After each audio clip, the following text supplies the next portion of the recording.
So from all this journey, what have been the biggest mistakes? Biggest mistakes. I think it kind of goes back to what I was saying before. It's just not testing products and like things that we want to actually like provide, and then like even not testing it to see if people actually want it, and then not letting people know about it beforehand, because a lot of times we'll just think like, oh, I have this amazing idea, right? I have this amazing product and I know people are gonna love it, and then like we like just boom throw it out there on social media or wherever, right, on the web, and like nobody comes. But and then we think like, oh my gosh, it's like a terrible idea, like people hate it. But the truth is, like, a lot of times we just didn't market it well, or we didn't let people know about it enough, and so we're doing our audience a disservice by not like telling them like, hey, you guys, I have this project coming out in like, next month I'm going to be launching this book, right? And I feel like with our books we've actually done a pretty good job with that. But oh yeah, so our like with Hmong Baby, I think like one of the mistakes was not doing that when we first launched our website. We launched our website February of 2017, so just last year. And we did a giveaway, and it was like a bad giveaway because we gave away our flashcards, and then we also gave away $200 Amazon gift card. And so what happened was we were just getting trolls, like people just like wanting the $200 Amazon gift card. There are people on Facebook and stuff who are just like the only thing they do in life is like enter into giveaways. And so we got like random people like who don't even know who the Hmong people are, like just like thousands of people entering into our giveaway just because of the $200 Amazon gift card. And they weren't Hmong. They were like not people who would be interested in what we were about at all. And so we didn't do a good job of like that. That was not a good idea. And then secondly, we didn't let enough people know ahead of time that we were going to be launching our website. And so we launched the website, and then like we're like, oh my gosh, there's like nobody coming. Like we have these like flashcards that like, now we had 4 flashcards, but nobody was coming. And I realized, I was like, oh, it's because nobody knows about it. We didn't do a good job of letting people know that we were actually launching our website, which is a big deal. But like I think it was a couple of weeks after, I was like, okay, well, you know what, we can kind of like do a relaunch and like let people know about it. And so that's what we did, and we created this like super cute video of my daughter and I going through the flashcards, and that went viral. I don't remember how many views we got and how many clicks and likes, but through that we got a lot more traffic through our website, and then we were able to like actually like start building the business. So especially on your Facebook, you guys make really cute videos and really cute like little graphic clips. What software editing do you guys use? All that stuff. Yeah, so we use mainly just like, I don't know, I mean, for video we're still pretty elementary. We just do GarageBand for the audio, and then we do just iMovie. No way. Yeah, iMovie for real. Yeah. Oh my gosh. And now like we have Premiere, so I'm like still learning how to work that takes forever that thing, to learn. and I'm just like, okay, like trying to get this little box to like go around the words is like so much work. It's so tedious, but like I know it's way more powerful, and so we'll have to try to figure that out. But thankfully my sister she studied more like film type of stuff, so I can just ask her. What is your favorite, and what do you think is the most effective platforms to use with, especially launching and certain types of media outlets? What's the best way? Yeah, for me, my audience is on Facebook. So that is where most of my marketing efforts is pushed toward. And I don't know, I just love Instagram. So that's something that I'm trying to do more of, but I'm not able to do as much as I would like on there, just because right now a lot of the traffic that we're getting is through Facebook, and that's where I'm spending most of my effort. But I would say that like for your audience, so you just have to test it out, and you have to really like just like try to see, you have to get to know your audience and just figure out where they're at. And you can look at all the stats on like your website, or even yeah, like you should have analytics that you can look through and just figure out like where the traffic is coming from. So for us, our main social media outlets that we're using are Facebook, YouTube, and then Instagram. And because, you know, for me, I'm like, just focus on one, like first, focus on one, really build that up, like get to know that platform really well. And then if you have like a secondary platform that you want to use, then you can also like start building that up. But I would just say start with one, because like, you know, for every platform that you use, you want to create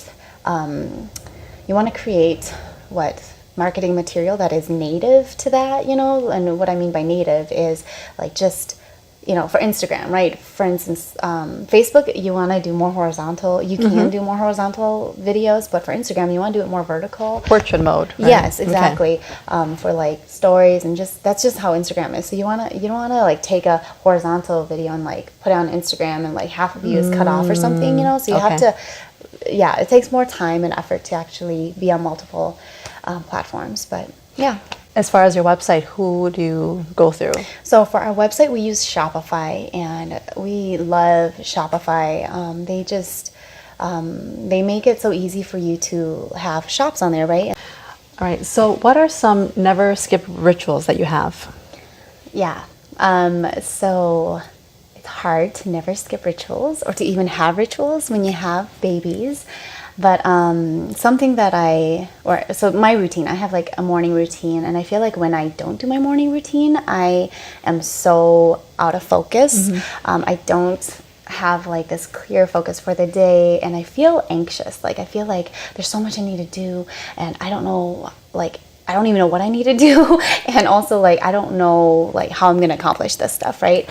So when I don't do my ritual, I feel really like all over the place, and so that's why I feel like for me, I really try to keep like doing this like every single day, and it's hard to, but I think it's totally worth fighting for. So I wake up, and the first thing I do is I journal, and it's just a way for me to like, you know, throw things on the page, whatever like challenge I have, I can just put it there and not have to worry about it for the day. And journaling has been so transformative for me. I was talking to my husband the other day, and I was like, you know, I had this challenge, and like this is what I got from it, and this is how I'm going to like, you know, overcome it. And he was like, wow, Mykou, that's so cool. Like journaling is like a superpower that we have. And I feel like it is a superpower, because instead of letting this negative like challenge or whatever like really hold you down, like you're able to actually like problem solve and work through it, you know. And if you have something like exciting that you're like, you know, that you want to do, then you can actually kind of plan it out and figure out how you're going to do that. So journaling is absolutely amazing. Do you handwrite it, or do you handwrite? I handwrite, yeah, because for me, I don't know, I feel like I'm able to process better when I actually like write it down. Wow. Yeah, and my husband's the opposite. He does it all digitally, because he's like, well, I do it digitally so that if I want to go back to it, I can just search for like keywords and I can get back to it. And I'm like, okay, well, yeah. But for me, I think there's something really powerful about writing things down. And we have a specific way of journaling that we follow, and it starts with like 3 gratitudes, because I think gratitudes are so powerful. Because even no matter how hard your life is, right, no matter what challenges you're going through right now, it's so important for us to focus on things that we are grateful for, because there's always something. And when you focus on what you're grateful for, then like I don't know, the challenges all of a sudden disappear. And so start with gratitude for our journaling. And then after I journal, I read the Bible, because for me, the Bible feeds my soul, and it gives me beautiful lessons to actually live to, or lessons to aspire to, lessons that like help me like actually live a more beautiful life. And I feel like, you know, meditation is something that's really big right now. People are always like about meditating and stuff, and I meditate after I read the Bible, because I actually have something to meditate on, you know, or even just like being reminded of who I am as a person who like God created, as a person who is like beautiful and has value, not because of what I do or, you know, how bad I am at something, but simply because of who I am, because I am like God's daughter, and that's where my value comes from. And so I meditate and I visualize like just accomplishing like whatever I want to for the day. Okay. I think about my dreams and accomplishing that, and then I think about like, I imagine myself like, okay, to do that, to accomplish my dream, then I need to do this today. Like for music, I need to practice today, right? And then after I visualize, then I do a little bit of yoga and just stretch because it's so good for our bodies. Where does your faith stand in all of this? Yeah, I think for me, my faith is a huge part of everything that I do. It fuels like my purpose in life, and for me, I feel like since I could remember, I've wanted to just help people and to serve people. And I feel like through Hmong Baby, I'm able to connect with people I would never have been able to connect with. Like people all over the world, you know? And I'm able to just like, I don't know, bless them in a small way. Like I know this is, you know, children's books and stuff. It's really small, but the stories that I hear from people about helping them be able to connect with their children through like, you know, speaking Hmong is so amazing. And I just feel like being able to bring hope, right, in some way. Because I'm not just talking, I don't know, like lately I've been wanting to blog more and I've been trying to blog more, and I realized that my audience are Hmong women, and they're not just Hmong women, they're Hmong mothers. And for our generation, like we're kind of the first generation for like the Hmong people to really think about like, okay, what type of parenting do I want? You know, for my kids, like how do I want to raise them? What lessons do I want to teach them? And our parents did that, but it was like so different. You know, they were trying to survive. They were trying to like keep their kids alive and like teach them how to farm and stuff. It's so different. Like, you know, for us, our parents weren't like, okay, like Mykou, let me teach you confidence. Let me teach you how to navigate a diverse world. You know, like these are things that we're having to struggle with and try to figure out, and we're Googling these things, but it's different and it's unique to us because we have this hybrid identity of being Hmong American and raising our children to like, you know, be in an even more diverse world. And so I realized that there are so many challenges that my audience are facing, and I don't know it all at all, but I have done a lot of research because these are just things that I'm interested in. And so I feel like I'm blogging about like, you know, identity and like helping our children navigate identity, and like blogging about culture and like how do we navigate raising children who are Hmong American, you know, how do they still continue to hold on to the culture while being American? And so I feel like these blogs have really opened up a whole different world to me, where I'm able to connect with people on a really personal level, where like I get a lot of emails and a lot of messages just from people like messaging me and just telling me like, Mykou, like your experience is exactly what I went through, you know. And so I feel like through this I'm able to bless other people and to help and to serve. And so yeah, I feel like that's how my faith has really informed just what I do. Yeah. Just loving on people. You know what I'm saying? Like that's what my faith is about. Is like showing God's love that He has given to me, and like sharing that with the world, like bringing good and beauty into the world. So yeah, that is great. You're his angel doing his work. Yeah. I'm not an angel, but yeah, just trying.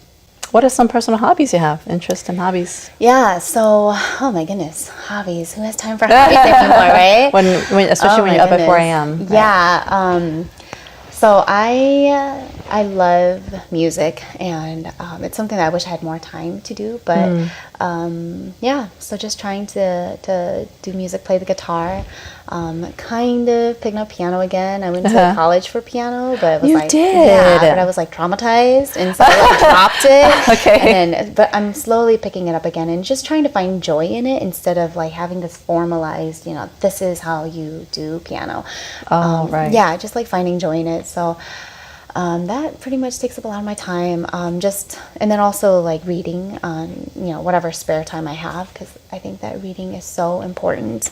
And there's a quote from the book Game of Thrones where one of the characters says, like, when you read books, you live thousands of lives. If you don't read books, like, you only live one life. And it's so true. Books are absolutely amazing. So try to make time for that. Top 2 books right now. Top 2 books.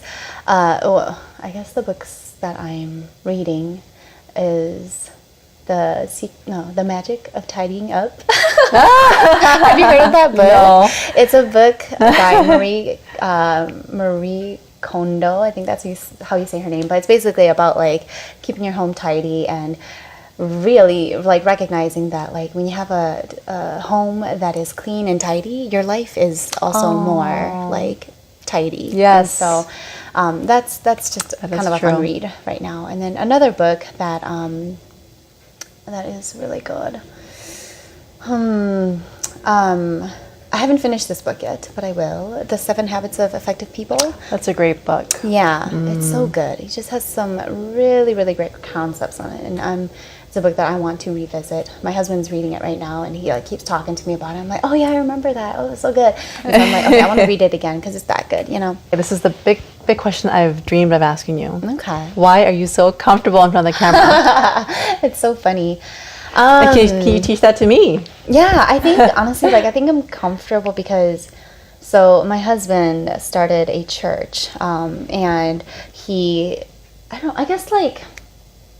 so doing music, you have to perform a lot, right? Okay. You have to perform, since I was young, like my mom really taught us the love of music, and so I've done performances, like just sang in front of church and stuff a lot. But even then, you're still nervous.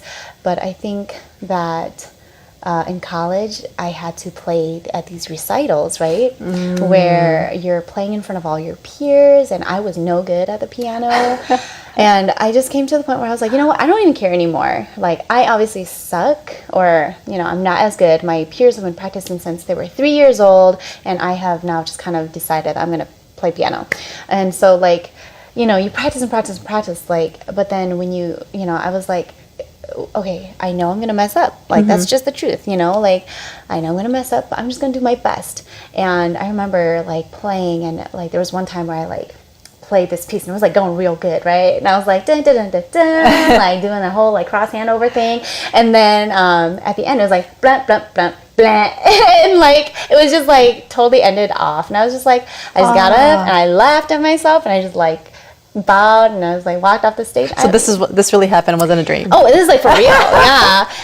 But I learned to laugh at myself. Okay. All right. Not taking yourself so seriously. And I think this is a lesson I learned from my dad, actually. Okay. To not take yourself so seriously and to just keep doing it. Okay. And so I was talking about my husband starting a church, he was, preaching regularly, every Sunday, and I was doing music. I was leading music, and so being up there, I think this is really actually what got me a lot more comfortable in front of people, was just being up there every single Sunday. Okay. Right? You can't back out, no matter what, people are coming, right? There's something about being online, but it's different when you're actually in front of people. And so performing regularly every single week, it was so hard at first, and we were just grinding gears, but then after a little while, you're just oh, I got this. I found my voice, and I'm comfortable, and and I've also spoken a couple times as well. And so you just, I don't know, it's just repetition. It's just laughing at yourself, making mistakes, and being okay with that. Doing it over and over and over and over again, regularly, consistently. Yeah. I love that. Yeah. So repetition, Yes. just keep doing it, and don't take yourself so seriously. Yes. Yeah. Have fun, laugh, Exactly. slip and fall. Yeah, yeah, because that shows that you're human, and people actually appreciate that better, more. Okay. Yeah. That's great. So. Thank you. Where do you see yourself regarding Hmong Baby? Where do you see yourself 1 year from now, and where do you see yourself 5 years from now? Okay. So I think a year from now, I would like to have more books out. I actually have 4 more books planned. I want to launch them this year. We'll see. I want to launch them for Christmas, so we'll see how that goes. Is it better and easier each time you launch a book? Yes, because Awesome. for the first one we had to do all this research. It took a lot of time. Right. But for this one, we're able to the hard part is just writing the story, and then after that you already have the system down. Okay. And then so for these next ones, I already have the book the books are all written, the illustrations are all done. I just need to get them printed, but I just want to revisit them and make sure that they're really good. So that's what I'm hoping to do for the next year. I want to really solidify the products that I have, because again, I think that our children need more books. That's what I think the need is. That's where the need is right now, and so I want to just get as many books out as I can. And then I think within the next 5 years, I want to start branching off to maybe apps, possibly doing videos to teach children, on YouTube and stuff, to teach them how to speak the language. I want to do songs as well. So yeah, I don't know. We'll see. And I want to come out with little plushies. So I don't know. We'll see. Like this? Yeah, because my illustrator is so good at that type of stuff. She is absolutely amazing. Stephanie, you're really awesome. cute. Thank you, Stephanie. Yeah. When you're making income, when you're even at that point, which is awesome, what would you do with your first $100 revenue? And then what would you do with your first $1,000 revenue? Yeah, I think for both of those, I would just put it back into the business and make more products. Yeah, make another book. Because again, I think I just want to bring more value to my audience. And thankfully, we are able to sustain our livelihood, through Hmong Baby. But most of our the revenue that we make is just going into the business again. So is that your question? Is that what you're asking? The revenue? Yeah. So can you tell us, how do we find you? Yeah, you can find me at HmongBaby.com or all social media platforms /Hmong Baby, and it's all one word.